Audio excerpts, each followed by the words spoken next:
Thanks everyone for coming. Hope everyone had a good night's sleep. Unfortunately, we all did. Players might not have had the best night's sleep, but they're being troopers today. We got that issue sorted out. We'll be moving hotels later today. So thank you all for coming. It's a real honor to be here. I'm Nate Nanzer, Commissioner of the Overwatch League.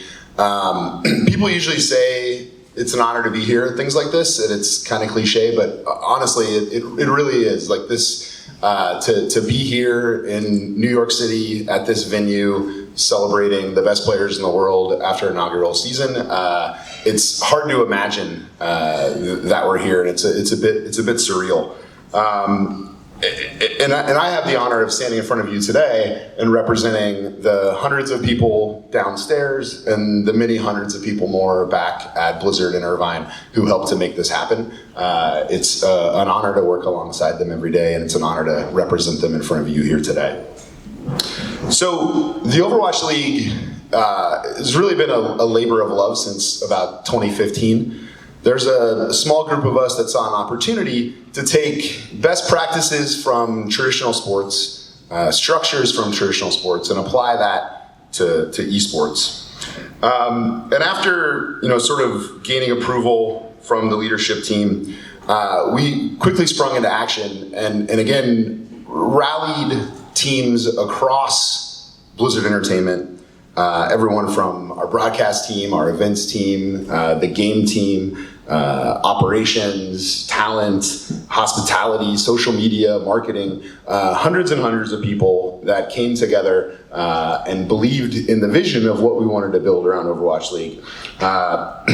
We knew we had a great game. It was very apparent to us internally. The game team, Chaco's here, Jeff's here, Mike's here. They'll talk about this in the interviews today. They'll be more humble about it, but it was the moment I played Overwatch for the first time before it came out, I knew it was going to be a great game.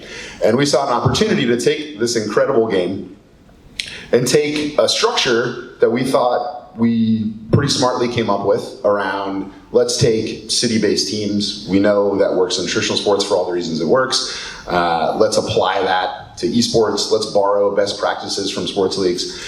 And we knew that we had those two pieces in place. The final piece of the puzzle was getting great team owners. And we're so incredibly lucky to have 12 amazing team ownership groups from the traditional sports world, from the esports world, and it's really that collective knowledge that has really helped us. They've been true partners in helping us launch and grow this league, and very thankful to those of them that are here with us today.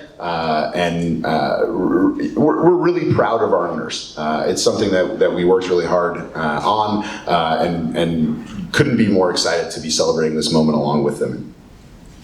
So as we embark on our first grand finals, it's inspiring to look back at the season that just passed. So we played 20 weeks, split into 4 stages, and the best Overwatch players in the world, they ran the full gamut of emotions. We had the highest of highs, the lowest of lows, we had reverse sweeps, we had everything in between, and what you're gonna watch this weekend is the culmination of all that blood, sweat, and tears. It's an incredible amount of work, an incredible amount of passion from these players, dedicating their lives to being the best Overwatch players in the world. And this weekend is really all about them. They've worked incredibly hard to get here. Playing video games every day, to the layperson, it may not seem super challenging. But as somebody who gets to sit and watch these players work every day, they've spent so much time and energy building their mind, their body, really breaking stereotypes of maybe what people think it means to be a gamer.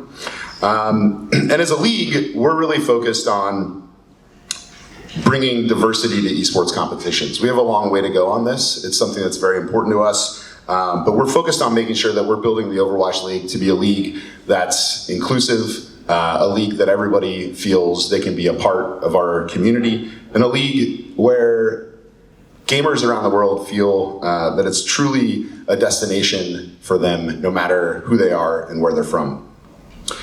I recently returned from Lausanne, Switzerland, so I'm not really jet lagged because I don't know what day or time it is. But Blizzard, along with a lot of other leading game publishers, were in Lausanne, and we had a meeting with the International Olympic Committee. It was to begin a dialogue around esports competition being a part of the Olympics. It was a great opportunity to discuss the state of the industry and to share lessons learned from both the esports world and the traditional sports world. We talked a lot at the event about representation and inclusivity. Those are vital to us at Blizzard Entertainment. Every voice matters is one of our core values, and it's something that really means a lot to us. We've already seen the positive effects of embracing all Overwatch League fans. 85% of our matches, our regular season match days at Blizzard Arena, were sold out this year. And the crowds were always full of not just young males, but women of all ages and families. And that's something that's been incredibly encouraging to me. I've said in interviews before that one of our goals for the Overwatch League is in the future for it to be just as common for a mom and a dad to come home from work, grab the family, and go watch an Overwatch League match as it is today to do that for baseball, hockey, or basketball. And what I've seen this season is incredibly encouraging, and I think we're well on our way to doing that.